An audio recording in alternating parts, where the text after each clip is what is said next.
Funções é um assunto muito forte em matemática porque ele praticamente funciona com qualquer coisa. Eu posso representar ele de N formas diferentes, tem muitas maneiras de se lidar com as funções, e uma delas, por exemplo, é representar funções com tabelas.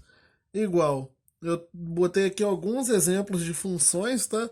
Imagina que eu tenho uma tabela montada aqui entre a quantidade de preço, a quantidade de um produto e o preço dessa quantidade. Então vamos supor, eu tenho aqui, não importa qual é o produto, tá? Eu tenho uma unidade, custa 5, 2 vão custar 10, 3 é 15, 4 é 20. Isso aqui é uma função representada na forma de tabela, ligando quantidade a preço. Essa função aqui, ela está ligando a quantidade de um determinado produto ao preço dele, que é da unidade, que é R$ 5. Então, seria uma ideia de representar funções. O conjunto das quantidades aqui seria o meu domínio, e o conjunto dos preços aqui seria a imagem, tá? O contradomínio, lembrando que aqui eu estou pegando a imagem de cada elemento.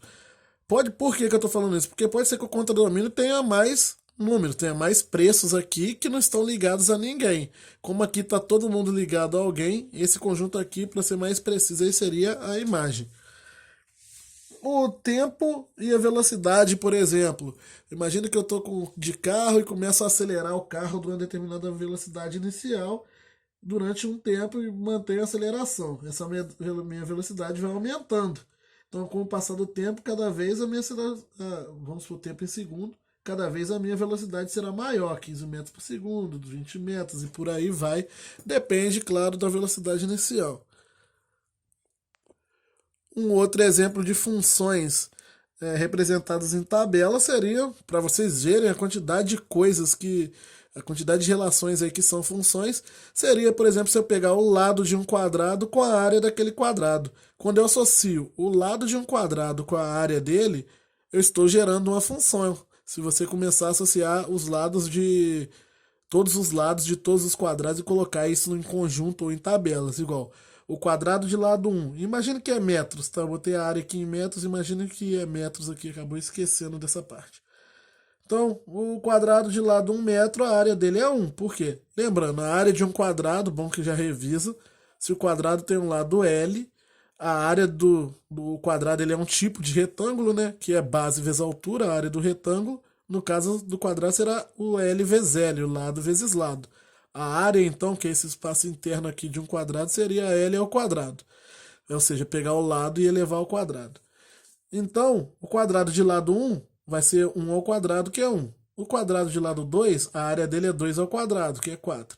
O de lado 3 é 9, 3 ao quadrado. O de lado 4, 16, 4 ao quadrado.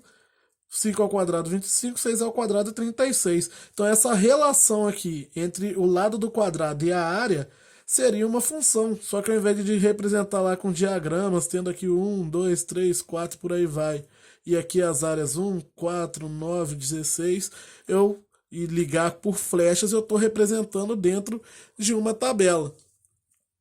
E um quarto exemplo seria aqui também representado em tabela, quando eu estou ligando o tempo com juros. Imagina que eu adquiri um empréstimo, ou emprestei dinheiro para alguém, ou estou pagando uma conta a longo prazo. Normalmente, quando eu faço isso em situações financeiras, eu pago uns juros de acordo com a quantidade de meses ou anos que eu vou ficar com aquele dinheiro emprestado ou emprestado com alguém.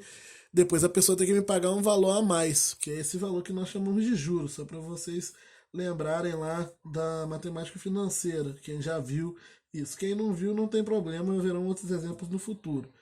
É, então, vamos supor, em um mês os juros é 100, em 2 meses os juros aumenta para 200. Se eu for dividir, sei lá, comprei um carro e dividir de 6 vezes, 6 parcelas, o juro vai ser 500, algo do tipo. Essa relação entre tempo que eu fiquei com aquela dívida, o tempo que eu emprestei aquele dinheiro, o tempo que eu vou pagar uma prestação, com os juros que eu vou pagar em cima daquilo, normalmente é uma função também. É, e eu posso representar isso com tabelas.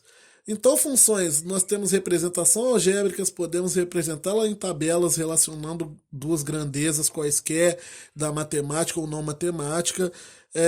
Posso representar graficamente no plano cartesiano.